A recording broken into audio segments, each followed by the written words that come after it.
ఇక్కడ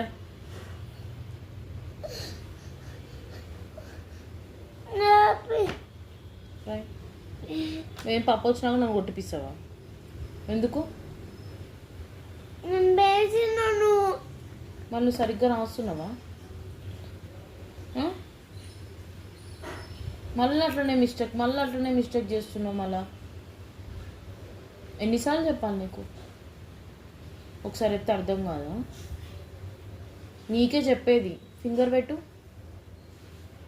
మళ్ళీ కొట్టాలా?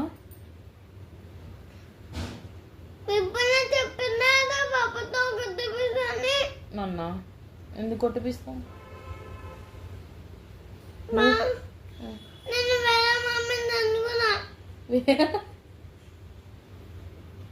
ఏడెత్తుకుంటారా?